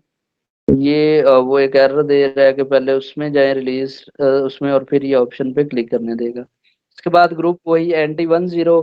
इसके बाद हम T3, और इसमें जो रिलीज है वो थर्ड लेवल पे हम ले जाते हैं। मीन के इसमें हमारे तीनों ही पर्सन इन्वॉल्व होंगे, ऑफिसर भी, उसके बाद जो हमारा मैनेजर है वो भी, और उसके बाद जो थर्ड है हमारा डायरेक्टर, T3 पे हमने रखा हुआ है, उसको भी हम इसमें यूज करते हैं। अब देखिए, इसमें ये कह रहा है कि प्रोसेस कैसे चलना चाहिए। सबसे पहले ऑफिसर रिलीज करे, उसके बाद नेक्स्ट रिलीज करे हमारा जो मैनेजर है, और उसके बाद जो थर्ड लेवल पे क्या कर रहा हो हमारा जो डायरेक्टर है वो भी रिलीज। तो ऐसे डाउनवर्ड चलता है, जब भी पहले ऑफिसर रिलीज करता है, फिर असिस्टेंट मैनेजर पे वो चीज जा रही होती है, फिर मैनेजर पे, फिर डायरेक्टर पे। तो हम इस प्रोसेस को फॉलो करेंगे। इसके बाद कंटिन्यू करते हैं। इसके बाद हम जाते हैं रिलीज स्टेटस में। सबसे पहले कोई भी इसको डॉक्यूमेंट को रिलीज ना करे तो ये डॉक्यूमेंट हमारा ब्लॉक पे रहना चाहिए। अगर एक पर्सन ऑफिसर वो रिलीज कर देता है तो फिर भी डॉक्यूमेंट हमारा ब्लॉक पे होना चाहिए। और अगर दो पर्सन मतलब के मैनेजर और ऑफिसर करते हैं तो फिर भी ब्लॉक पे रहना चाहिए हमारा डॉक्यूमेंट। जब ये है कि तीनों पर्सन उसको रिलीज करेंगे, T1 T2 T3, तो वो क्या हो जाना चाहिए, हमारा डॉक्यूमेंट रिलीज होना चाहिए। इसके बाद इसको कंटिन्यू करते हैं। इसके बाद क्लासिफिकेशन में जाते हैं, और सेम वही प्रोसेस हमारा जो डॉक्यूमेंट टाइप है हमने लोकल मटेरियल, उसके बाद जो उसकी वैल्यू है वो हम कर लेते हैं जी, यहाँ से इससे ग्रेटर देन कर लेते हैं। मीन के ग्रेटर देन जो 5 मिलियन की जितनी भी अमाउंट होगी उसके लिए डायरेक्टर की अप्रूवल कंपलसरी है। उसके बाद जो हमारा प्लांट है NT10, इसको ओके करते हैं, बैक जाते हैं हम। इसके बाद एक बार इस पे क्लिक करने के बाद हम जाते हैं रिलीज सिमुलेशन में, इसको ओके करते हैं और डाटा को सेव करते हैं। तो ये कहेगा पहले चेक वो इसको स्टेटस को ओके करें और फिर इस डॉक्यूमेंट को सेव कर सकते हैं हम।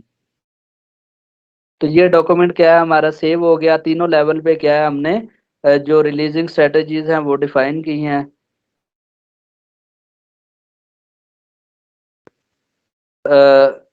मीन के जो हमने यूज किया था मैनेजर, असिस्टेंट मैनेजर, और वो सब लेवल पे क्या है, हमारी रिलीजिंग स्ट्रेटजी डिफाइन हो रही है। अब इसमें हमने जो वैल्यूज वहां पे लिखी थी ये 50,000 तक थे, और ये था 50,000 से 0.5 मिलियन तक, और ये वैल्यू थी हमारी ग्रेटर देन 0.5 मिलियन। तो ये जो हमने वहां पे एक रिलीजिंग की अमाउंट डिफाइन की है कि मैनेजर और वो सब उसको कौन कौन किस लेवल पे रिलीज करेगा। इसके बाद नेक्स्ट जाते हैं हम बैक।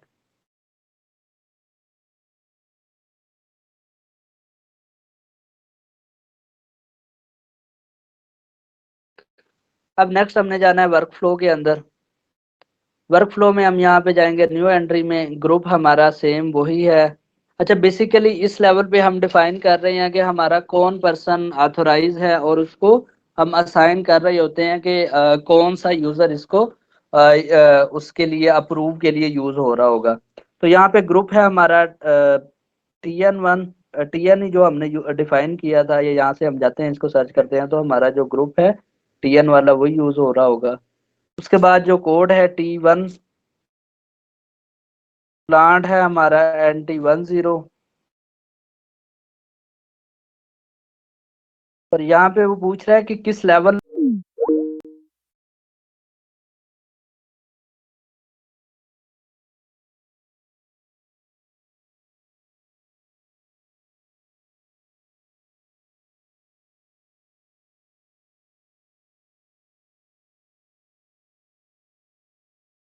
सर स्क्रीन दोबारा शेयर कर दें। मैं कर देता हूँ। अब वो रिक्वेस्ट जो भी आती है ना उसको एक्सेप्ट कर लीजिएगा।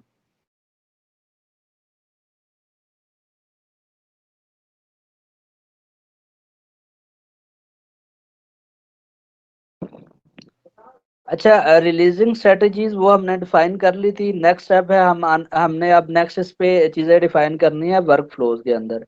बेसिकली वर्क फ्लो क्या ये डिफाइन कर रहा होता है कि हमने किस पर्सन को अलाउ करना है, या उसकी आईडीज हम यूज कर रहे होते हैं या डिपार्टमेंट यूज कर रहे होते हैं जो उसको रिलीज करेगा। जैसे कि हमने मैनेजर, असिस्टेंट मैनेजर और जो हम बल्कि मैनेजर, ऑफिसर और थर्ड डायरेक्टर है, तो उनके लिए हमने उनको जो अथॉरिटीज देनी है। इसमें ये डिफरेंट वेज हैं, वर्क सेंटर की बेस पे, जॉब की बेस पे, पर्सन की बेस पे, पोजीशन की बेस पे, या यूजर की बेस पे, या ऑर्गेनाइजेशनल यूनिट की बेस पे। तो बेसिकली हम क्या करेंगे, यहाँ पे यूजर की बेस पे ही उनको अथॉरिटीज दे रहे होंगे, ताकि जो ये यूजर यूज करे वो उसको अलाउ कर सके उसको रिलीज करने के लिए।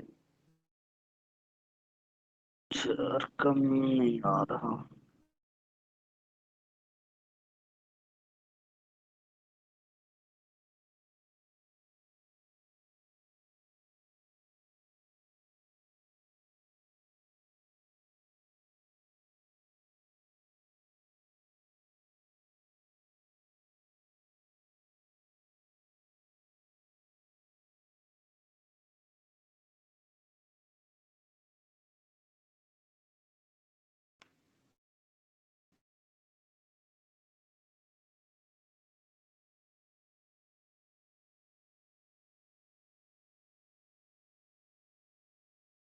तो इस स्क्रीन पे थे, इसमें हमने सबसे पहले वो परचेज ग्रुप अपना टीएन जो डिफाइन किया है, उसके बाद कोड T10।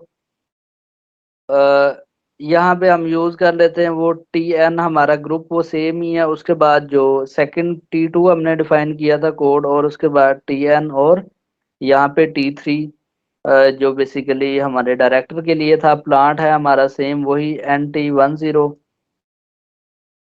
तीनों में। अच्छा, इसमें हमने किस लेवल पे डिफाइन करना है, तो बेसिकली हम करेंगे यूजर की बेस पे।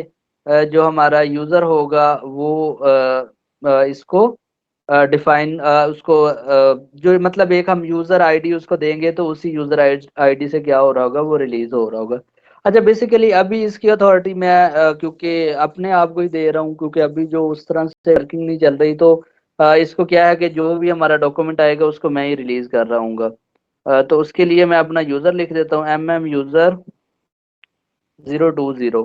तो आप भी ऐसा कीजिएगा कि यहाँ पे अपना ही यूजर फिल करके इसको ट्राई कर लीजिएगा। लेकिन अगर एक टाइम में ये एक ही पर्सन इसको कॉन्फ़िगर कर सकेगा।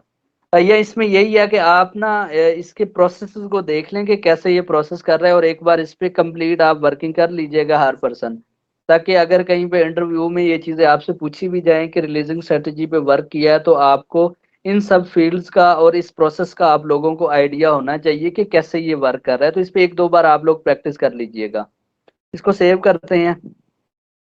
ओके, तो ये डॉक्यूमेंट क्या है, हमारा सेव हो गया। जो बैकएंड कॉन्फ़िगरेशन है इसमें जो हमारी रिलीजिंग स्ट्रेटजी की वो डन हो गई है। अब हम इसको देखते हैं कि ये जो हमने बैकएंड कॉन्फ़िगरेशन की है, तो ये वर्क भी कर रही है या नहीं। तो अब एंड यूजर वर्क हम करते हैं इसमें। एक पीआर क्रिएट करते हैं, और पीआर की बेस पे हम उसमें देखते हैं कि हमारी रिलीजिंग स्ट्रेटजी ट्रिगर हुई है या नहीं हुई। तो पहले मैं NT10 की बेस पे अपने मटेरियल देख लेता हूँ, और वहां से एक दो मटेरियल को यूज कर लेता हूँ।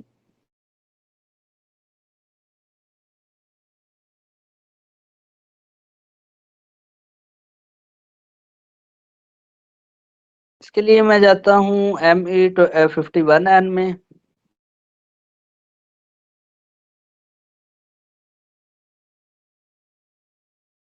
जो मेरे पास डॉक्यूमेंट टाइप है मेरी NT10 है। उसके बाद मैं यहाँ पे अपने डॉक्यूमेंट मटेरियल लिख लेता हूँ। मटेरियल के बाद मैं प्लांट अपना NT10, और यहाँ पे भी है NT10, और इसको एंटर करते हैं।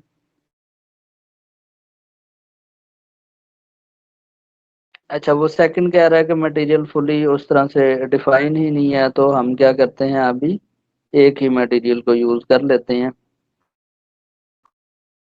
और यहाँ पे जो स्टोरेज लोकेशन है, मैं अपनी स्टोरेज लोकेशन भी यहाँ पे एंटर कर लेता हूँ, मेन स्टोर।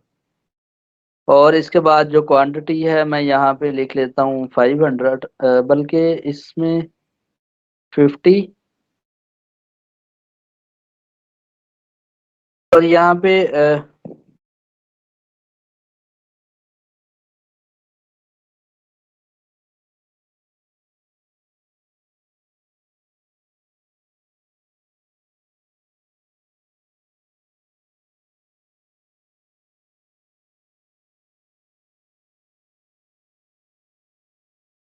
यहाँ पे एक डाटा आ रहा होता है हमारे पास इसकी प्राइस का। अच्छा, इसको एंटर करते हैं और इस पीआर को सेव करते हैं हम।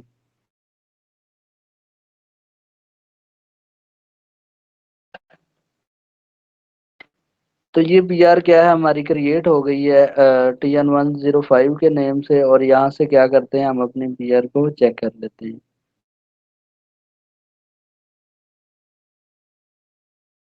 देखिए, पहले जो टैब था वहां पे ये रिलीजिंग स्ट्रेटेजी नहीं आ रहा था, ठीक है। अब क्या किया कि टेक्स्ट के अंदर जब मैं उसके साथ रिलीजिंग स्ट्रेटेजी को हमने फिगर आउट किया, तो ये क्या किया यहाँ पे जो रिलीजिंग स्ट्रेटेजी का टैब है वो यहाँ पे अपेयर हो गया। और इसके लिए क्या है कि इसमें 50 पीसेज है।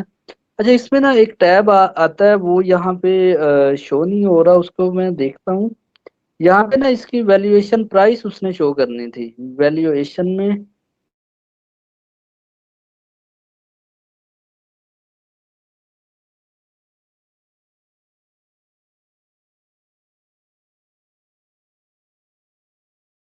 और शायद कुछ फील्ड हमारी मिस हुई है।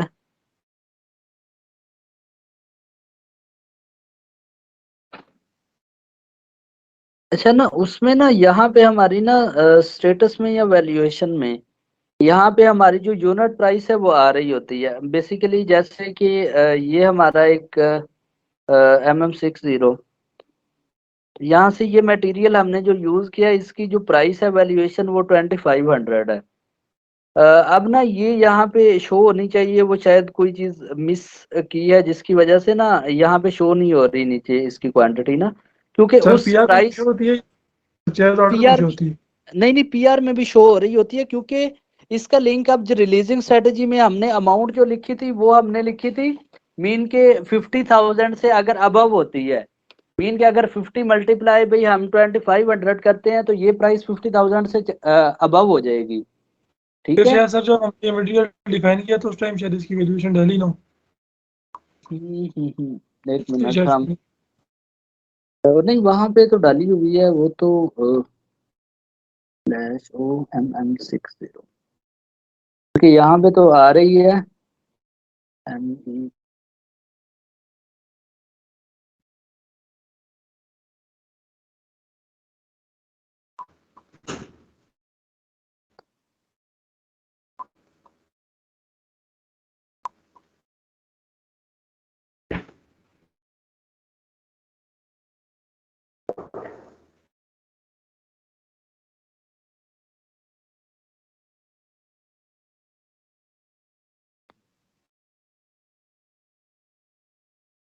टाइप इसको ओके करते हैं तो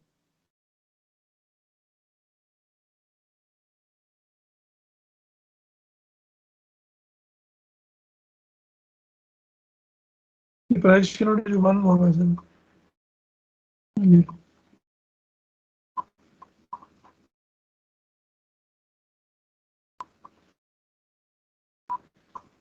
मैं दोबारा से इस पीआर को एक और नई पीआर बनाता हूँ। बेसिकली ना यहाँ पे नीचे वैल्यू भी उसकी आनी चाहिए उस पीआर की ना, तो उसी की बेस पे रिलीजिंग स्ट्रेटेजी क्या यूज हो रही होती है, उसकी प्राइस की बेस पे वो लेवल चेंज हो रहा होता है हमारा उसका रिलीजिंग स्ट्रेटेजी का। यहाँ पे हम मटेरियल अपना यूज करते हैं और या फिर नॉर्मल था। तो बस ये एंड यूजर ही हमने इसमें वर्क करना है। इसके बाद हमारी जो क्लास है वो खत्म हो जाएगी N100। ओके करती हैं।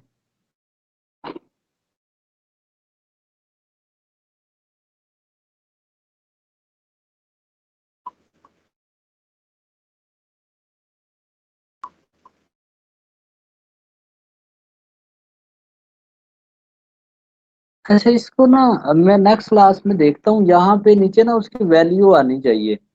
तो जिसकी बेस पे क्या कर रहा होता है, अगर फॉर एग्जांपल मैं यहाँ पे करता हूँ 5 और इसके बाद मैं इस डाटा को जब एंटर करके सेव करता हूँ मीन के, तो यहाँ पे हम चेक करते हैं कि हमारी रिलीजिंग स्ट्रेटजी में क्या चेंज आ रहा है। यहाँ पे गए और इसको हमने ओके करना है, देखना है डॉक्यूमेंट को, व्यू को। तो हेडर में जाएंगे। इसका कॉस्ट सेंटर देख लें, अकाउंट असाइनमेंट में हो सके उससे वैल्यूएशन क्लास आ जाएगा। नहीं, बेसिकली इसके अंदर ना हमने कास्ट सेंटर और वो चीजें तो अलाउ ही नहीं की ना। कास्ट सेंटर, प्रॉफिट सेंटर, तो वो हमारी उससे रिलेटेड जो चीजें थी उनको तो हमने यूज ही नहीं किया यहाँ पे। अगर मैं यहाँ पे 30 करता हूँ,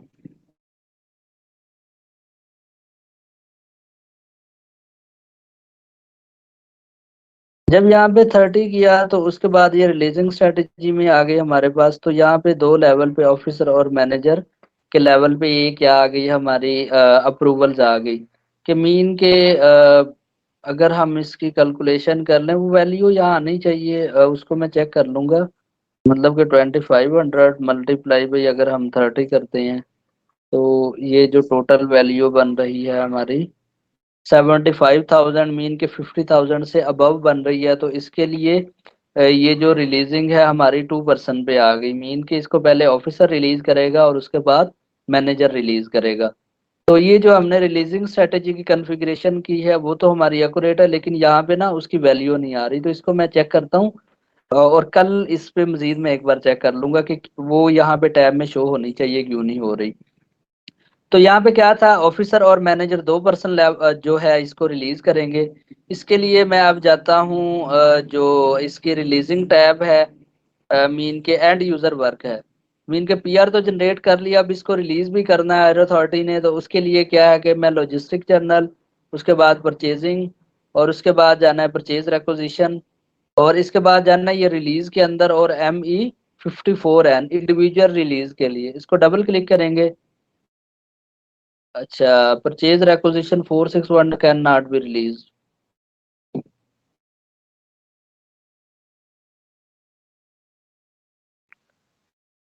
अच्छा, ये पुरानी कोई उसमें जो डॉक्यूमेंट रिलीज के लिए आ रहा है उसमें यही सिनेरियोज होते हैं कि एक रिलीजिंग स्ट्रेटजी हम एक डॉक्यूमेंट टाइप पे यूज करते हैं और उसके बाद जब उसको डिलीट करते हैं तो बाद में वो सिस्टम में हमें एरर दे रहे होते हैं कि हम प्रॉपर उसकी कॉन्फ़िगरेशन को वो नहीं कर रहे होते, मीन के डिलीट नहीं कर रहे होते बैकएंड से सब चीज़ों को। तो जब हम उसको डिलीट करते हैं तो फिर वो ये एरर्स नहीं दे रहा होता है। अब जैसे कि हम इसमें आएंगे, इसको चेंज में लेके आएंगे, और चेंज के बाद ये हमारे पास यहाँ पे ऑप्शन आ गया कि इसको रिलीज कर दें। अब क्योंकि ये एक ही आईडी है मेरी, इसी को मैंने यूज किया है कि ये मैनेजर, डायरेक्टर और उस लेवल पे एक ही पर्सन आईडी इसको अलाउ कर सकती है। तो इसके बाद नेक्स्ट क्या करेंगे, इस चेक बॉक्स को भी ऑन करूंगा और इसके बाद क्या करूंगा, इस डॉक्यूमेंट को सेव कर दूंगा। सर इसमें कोई फिर पॉपअप भी आता है बंदे के पास, जिसके पास जी, पेंडिंग होती है रिलीज, जिस बंदे ने रिलीजिंग करनी होती है उसके पास कोई नोटिफिकेशन या कोई चीज आती है, या मैनुअली अच्छा इसको करना इसमें ना पड़ता है? इसमें अभी तो उस तरह से चीजें वो कॉन्फ़िगर नहीं है। यहाँ पे ना ये आ रहा है हमारे पास ऐसे भी बिजनेस वर्क प्लेस। तो यहाँ पे जितनी भी इन बॉक्स के अंदर हमारी आ रही होती है ना पीआर, जैसे कि ये डॉक्यूमेंट आ रहे हैं कोई पुराने 5, अच्छा ये तो ऑथराइजेशन के लिए, जो भी हम वहाँ पे पीआर बना रहे होंगे तो वो क्या होगी हमारे यहाँ पे वर्क फ्लो के अंदर आ रही होगी। तो यहाँ से क्या कर रहे होंगे, हम उस पीआर को रिलीज कर रहे होंगे। सही। बेसिकली इस लेवल पे वो चीजें आ रही होती है। इसमें ना कुछ कॉन्फ़िगरेशन जो हमारे एबैप के कंसल्टेंट वो कर रहे होते हैं। ठीक है, तो उसकी बेस पे क्या ये स्ट्रीमलाइन यहाँ पे कंप्लीट चीजें आ रही होती हैं। बेसिकली एक और हम पीआर डिफाइन करके देख लेते हैं और उसको देखते हैं कि यहाँ पे हमारे पास वो आती है या नहीं आती। स्लैश एन करते हैं और एक ME51 से हम एक नई पीआर रिलीज करते हैं और उसको देखेंगे कि उस लेवल पे हमारे वर्क फ्लो के अंदर चली गई है या वो नहीं गई। इसके लिए हम वही NT10 यहाँ पे हम अपना मटेरियल लेते हैं और यहाँ पे क्वांटिटी हम कर देते हैं 200। इसके बाद प्लांट पे जाते हैं, प्लांट वही हमारा NT10 और जो स्टोरेज लोकेशन है वो हमारे पास M100। इसको ओके करते हैं।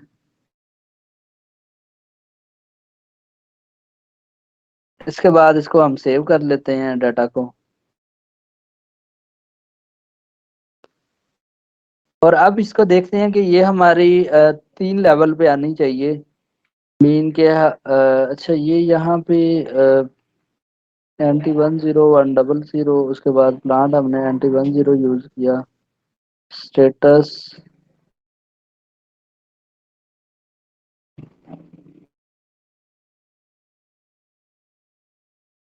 एक मिनट, ये इशू आ रहा है, हमने जो मटेरियल में एक प्राइस चेंज की थी उसकी वजह से।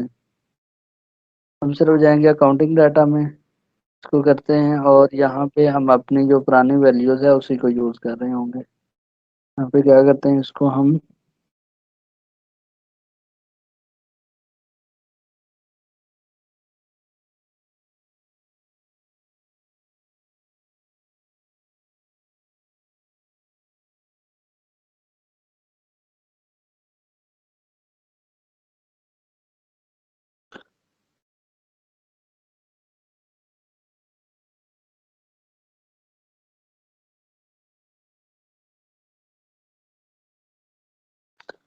असल में उसमें वहां पे वो प्राइस चेंज की थी तो उसकी वजह से वो आ नहीं रही थी। तो ये हमारे पास क्या है, वही 2 लेवल पे आ रही है। इसको हम जाके वर्क फ्लो में अपने चेक करते हैं कि वहां पे ये मैसेज आया है या नहीं आया। वर्क बेंच में जाएंगे और यहाँ पे हम इनबॉक्स में देख लेते हैं। अच्छा ना, इसकी को कॉन्फ़िगरेशन होती है, उसके बाद ये चीज यहाँ पे शो हो रही होती है ना वर्क प्लेस के अंदर। तो जितने भी हमारे टास्क पेंडिंग होते हैं या चल रहे होते हैं वो इस जगह पे हमारे आ जाते हैं। तो इसकी कुछ कॉन्फ़िगरेशन वो एब ऐप के थ्रू हो रही होती है। तो उसके बाद क्या है, जो अनरीड में जितने भी डॉक्यूमेंट होंगे हमारे यहाँ पे शो हो रहे होते हैं। जैसे सिंक्रोनाइजेशन प्लान ये कुछ है, लेकिन वैसे ना ऑलमोस्ट हमारे ये अनरीड के डॉक्यूमेंट में आ जाते हैं। तो यहाँ से वो जितने भी डॉक्यूमेंट आप रिलीज कर रहे होते हैं, तो अभी उस तरह से हमारी जो कुछ चीजें हैं वो शायद को एब ऐप के साथ लिंक था। और ये रिलीजिंग स्ट्रेटेजी जैसे कि पहले एक पर्सन की डिलीट की है, जब आप कॉन्फ़िगर करेंगे तो आप भी पहले इसको डिलीट करेंगे, मेरी जो मैंने वहाँ पे क्लास वगैरह डिफाइन की थी। तो फिर आपको ये डाटा को सेव करने देगा और फिर ये आपके प्लांट के साथ इसके इंटरलिंक होगा। दूसरा सर तो जो शायद इसलिए जी भी नहीं आ रहा कि डॉक्यूमेंट आपने जनरेट किए ना, पीआर वाला, तो उसके राइट्स भी आपके पास ही हैं, तो शायद इसलिए शायद अगर वो कोई इसमें ना डिफरेंट। ये कोई इशू हो सकता है, या बेसिकली वैसे मैंने वहाँ पे जो यूजर लिखा था वो MM user 20 ही था। वो इधर आने चाहिए शायद। बेसिकली कुछ एब ऐप के साथ भी इसका लिंक क्रिएट हो रहा होता है ना, वर्क फ्लो को जितना भी हमारी एब ऐप की टीम देख रही होती है। तो उधर से शायद को कॉन्फ़िगरेशन हो वो जो हमने मिस की होगी या उनके थ्रू हो रही होती है। लेकिन वैसे जो बेसिकली प्रोसेस हो रहा होता है MM का कंसल्टेंट ऐसे ही चीजों को कॉन्फ़िगर कर रहा होता है जो हमने इसमें 7 से 8 स्टेप किए हैं। जो आप भी अगर किसी प्रोजेक्ट पे भी काम कर रहे होंगे तो ये कॉन्फ़िगरेशन यही चल रही होती है, ऐसे ही कॉन्फ़िगर कर रहे होते हैं हम। तो इसमें फिर वो डेमो सर्वर में जब आपके पास एक फ्रेश सर्वर होता है किसी भी ऑर्गेनाइजेशन में इम्प्लीमेंट कर रहे होते हैं, तो उसमें हालांकि किसी ने को पहले तो काम नहीं किया हुआ होता, तो फर्स्ट टाइम आप ही चीज़ों को कॉन्फ़िगर कर रहे होते हैं, तो वहाँ पे ये एरर्स नहीं आते। जैसे कि मैंने मुझसे पहले को 7 से 8 दफा यहाँ पे रिलीजिंग स्ट्रेटेजी डिफाइन की थी। मतलब जो भी पर्सन डिफाइन करता है वो पहले ही उसको डाटा को डिलीट करेगा और फिर वहां पे नई अपना डाटा को फिल कर रहा होता है। अब मैंने ये प्रोसेस कंप्लीट किया और नेक्स्ट जब आप करेंगे तो आप सिंपल ना एक वहां से मेरी क्लास को डिलीट करेंगे और अपनी चीजें डिफाइन कर रहे होंगे। लेकिन इससे नेक्स्ट जो वर्किंग मैंने की हुई है तो उसकी वजह से भी सिस्टम में एरर्स आ रहे होते हैं ना, तो वो चीजें उस तरह से सही से कॉन्फ़िगर नहीं हो रही होती। लेकिन जो रिलीजिंग स्ट्रेटेजी की कॉन्फ़िगरेशन है और उसके प्रोसेस है, प्रोसेस जो चल रहा होता है लाइव प्रोजेक्ट में भी, उसमें भी सेम यही वर्किंग हो रही होती है। आप ऐसे ही चीजों को डिफाइन कर रहे होते हैं, मीन के जो हमारे पास हैं करेक्टरिस्टिक डिफाइन करते हैं। अब उसमें यह है कि ऑर्गेनाइजेशन की यहाँ पे कस्टमाइजेशन, वो कहते हैं कि हमने डॉक्यूमेंट टाइप की जगह पे हमने यूज करना है डॉक्यूमेंट, मीन के जो हमारी होती हैं उसमें मटेरियल के ग्रुप को हम यूज करना चाहते हैं, तो वो जिस तरह से कस्टमाइजेशन होगी और उसके लिए जो टेबल मैंने बताया है वहां से क्या होगा, उस फील्ड का नेम, जैसे कि ये सीबान है SC11 में, तो यहाँ से जो भी फील्ड कस्टमाइज करना चाहे स्टोरेज लोकेशन की बेस पे, अगर हम इसको डिफाइन करना चाहें जैसे अभी प्लांट पे किया है, तो जो भी अगर हमारा जो एंड यूजर है वो कहता है कि नहीं इसको हमने स्टोरेज लोकेशन की बेस पे यूटिलाइज करना है, कि स्टोरेज लोकेशन हम एंटर करें तो वो स्टोरेज लोकेशन की इस पर्सन के पास ऑथराइजेशन चली जाए तो हम उस पर भी कर सकते हैं, मटेरियल ग्रुप की बेस पे भी कर सकते हैं। तो वो जिस तरह से ये डिफरेंट फील्ड्स हैं, कोई भी फील्ड हम यूज कर रहे होते हैं, फिक्स्ड वेंडर है तो वेंडर की बेस पे भी कर रहे होते हैं, तो ये जो सिनेरियो चल रहे होते हैं ऑर्गेनाइजेशन में, वो एक डिफाइन होता है चार्टर बिजनेस ब्लूप्रिंट में, ये चीजें डिफाइन होती हैं कि किस लेवल पे और किस किस पर्सन को ऑथराइज करना है। जो बैकएंड इसकी कॉन्फ़िगरेशन और एंड यूजर वर्किंग थी, इससे रिलेटेड जो है हमारे रिलीजिंग स्ट्रेटेजी से, वो यही चीजें थी। और आप भी एक बार इसको प्रोसेस को स्टेप वाइज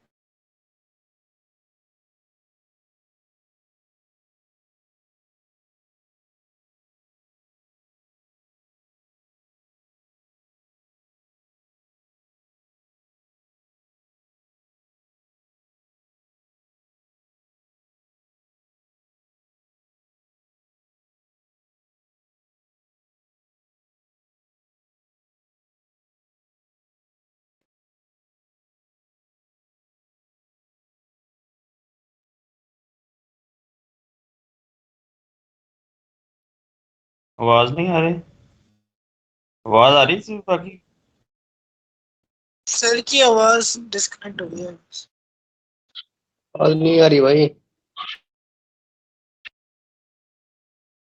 उनका नेटवर्क का मसला हो गया, स्क्रीन उनकी शायद हैंग हो गई है। यार रिकॉर्डिंग तो की है लेक्चर की?